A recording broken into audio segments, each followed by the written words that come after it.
أعوذ بالله من الشيطان الرجيم. بسم الله الرحمن الرحيم. وإذ قلنا للملائكة اسجدوا لآدم فسجدوا إلا إبليس أبى واستكبر وكان من الكافرين. اور اس وقت کو یاد کرو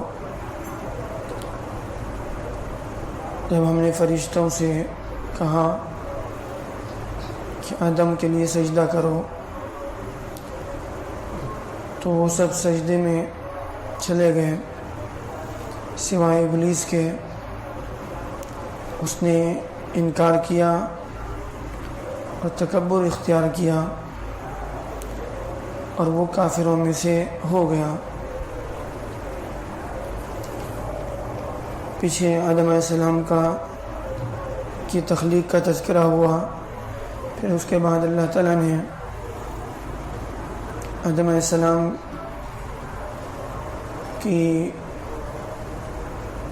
ان کا مقام اور مرتبہ بیان کیا. فرشتوں کے سامنے ان کے اعزاز کو ظاہر کیا اور پھر اس کے بعد اللہ کی طرف سے باقاعدہ جب روح پھونکی گئی حضرت آدم علیہ السلام کے اندر اللہ کی روح ڈالی گئی تو اللہ تعالیٰ نے اب آدم علیہ السلام کے لیے سجدہ کرنے کا حکم دیا. اب یہ حکم جو ہے بظاہر فرشتوں کو تھا کیونکہ فرشتوں کے ساتھ وہاں ابلیس بھی رہتا تھا تو اس کو بھی یہ حکم دیا گیا کہ آدم کے لیے سجدہ کرو. تو سبوں نے سجدہ کیا, ابلیس نے سجدہ نہیں کیا. پہلی بات تو یہ ہے کہ یہ سجدہ کیسا تھا. یہ سجدہ جو ہے وہ عبادت کا سجدہ نہیں تھا. عبادت کا اللہ کے علاوہ کسی کو حق نہیں ہے, کسی کے لیے سجدہ نہیں کیا جا سکتا. یہ سجدہ جو ہے تعظیمی تھا, اکرام کے لیے, اعزاز کے لیے سا. اور بہت ممکن ہے اور مفسرین نے اس کو لکھا بھی ہے کہ یہ سجدہ جو ہے ہمارے سجدوں کی طرح سے نہیں تھا جیسے ہم لوگ سجدہ کرتے ہیں اللہ کے لیے. اس جو ہے ہیئت کا سجدہ بھی نہیں تھا بلکہ یہ صرف سجدہ جو ہے اس کو لغوی سجدہ کہتے ہیں. کسی کے سامنے تھوڑا سا جھکنا, کسی کا احترام کرنا, کسی کی تعظیم کرنا, اس کو بھی جو ہے عربی میں اس کے لیے بھی سجدے کا لفظ آتا ہے. اطاعت کرنا, کسی کے اپنے آپ کو تابع بنانا, اس کے لیے بھی سجدے کا لفظ قرآن مجید میں بھی استعمال ہوا ہے. اس جگہ پر اللہ تعالیٰ نے فرمایا أَلَمْ تَرَ أَنَّ اللَّهَ يَسْجُدُ لَهُ مَنْ فِي السَّمَاوَاتِ وَمَنْ فِي الْأَرْضِ وَالشَّمْسُ وَالْقَمَرُ وَالنُّجُومُ وَالشَّجَرُ وَالدَّوَابُ کہ دنیا کی ہر چیز, یہ آسمان, زمین, چاند, ستارے, سیارے, ساری چیزیں, درخت, سب اللہ کے سامنے جھکے ہوئے ہیں, سب اللہ کو سجدہ کیے ہوئے ہیں. اب یہ سجدہ تھوڑی انسانی سجدے کی طرح نہیں بلکہ جو ہے تابع بنانا, اپنے آپ کو اس کے تابع کرنا, اس کے سامنے جھکنا, اس کے حکم کے سامنے جو ہے سر تسلیم خم کرنا. تو یہ وہ اس طرح کا گویا سجدہ تھا جو اللہ تعالیٰ نے آدم علیہ السلام کے لیے کروایا تھا, ورنہ حقیقی سجدہ وہ نہیں تھا.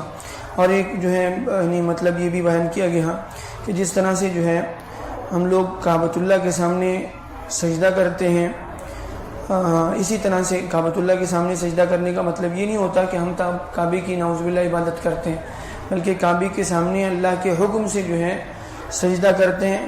اور اصل جو مسجود ہوتا ہے جس کے لیے سجدہ کیا جا رہا ہے وہ اللہ کی ذات ہوتی ہے. تو یہاں پر بھی ایسے ہی تھا. آدم علیہ السلام کے سامنے جو ہے گویا اس وقت آدم علیہ السلام کو قبلہ کرنے کا اللہ کا حکم ہوا تو فرشتوں نے آدم علیہ السلام کی طرف جو ہے رخ کر کے سجدہ کیا, لیکن اصل سجدہ وہ اللہ کے لیے تھا, آدم علیہ السلام کے لیے نہیں تھا. یہ سجدہ جو تھا یہ صرف تعظیمی تھا اور اللہ کے حکم سے تھا. اس کی حیت حقیقت میں جو ہے اللہ کے سوا کوئی اس کی اللہ ہی بہتر جانتا ہے وہ کس حیت کا تھا. بہرحال یہاں آدم علیہ السلام کی تعظیم, آدم علیہ السلام کی عظمت اور آدم علیہ السلام کو جو ہے اعزاز اور اکرام سے نوازنا تھا, تو اللہ کی طرف سے حکم ہوا کہ آدم کے لیے سجدہ کرو. اب اس کے بعد جو ہے ابلیس نے سجدہ نہیں کیا چونکہ اس کے دل میں پہلے سے حسد کی آگ بھڑک رہی تھی. آدم علیہ السلام کا جب یعنی پتلا بنایا گیا اس کے اندر روح بھی نہیں ڈالی گئی تھی، اسی وقت سے اس کے دل میں جو ہے آدم علیہ السلام کے خلاف جو ہے غصہ اور جلن اس کے دل میں پیدا ہو گئی تھی۔ اسی وقت اس نے فرشتوں سے بھی جو ہے وہ کہہ رہا تھا کہ اگر اس کے تمہیں تانبے بنایا گیا، اس کے سامنے جو ہے اس کے ماتحت تم کو کر دیا گیا تو تم کیا کرو گے؟ تو فرشتوں نے کہا ہم تو اس کی اللہ کی اطاعت کریں گے۔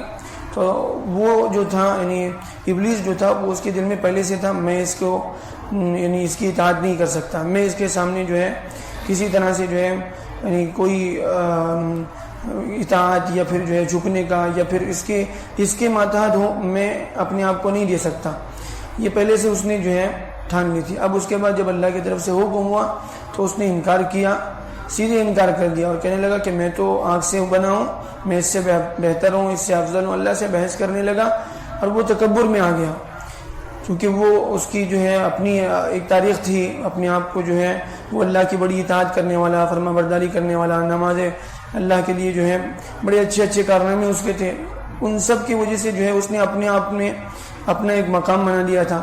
اب اس نے اللہ کے حکم سے روگردانی اختیار کی اور اللہ کی جو ہے دربار سے وہ دھتکارا گیا اور اللہ کی رحمت سے دور کر دیا گیا، اور اسی وقت سے اس یعنی انکار کے باوجود اسی وقت اللہ سے اس نے مہلت لے لی کہ میں انسانوں کو بہکاؤں گا، انسانوں کو جو ہے تیرے راستے سے ہٹاؤں گا۔ اللہ نے مہلت دی جا تجھے قیامت تک کے لیے مہلت ہے، تو جو چاہے کر لے، اور اللہ کی طرف سے بتا دیا گیا کہ میرے کچھ خاص بندے ہوں گے جو تیرے بہکاوے میں نہیں آئیں گے۔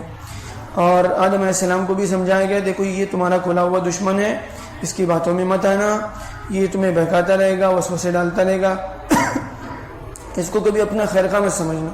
تو بہرحال اس وقت سے جو ہے پھر آدم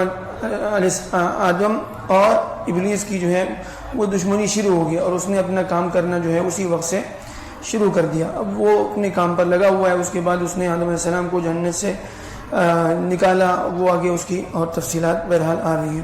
اللہ تعالیٰ میں عنایتوں سے صحیح سبق لینے والا بنائے، آمین۔ الحمدللہ رب العالمین، اللہم صلی علی محمد وعلی آل محمد وبارک وسلم۔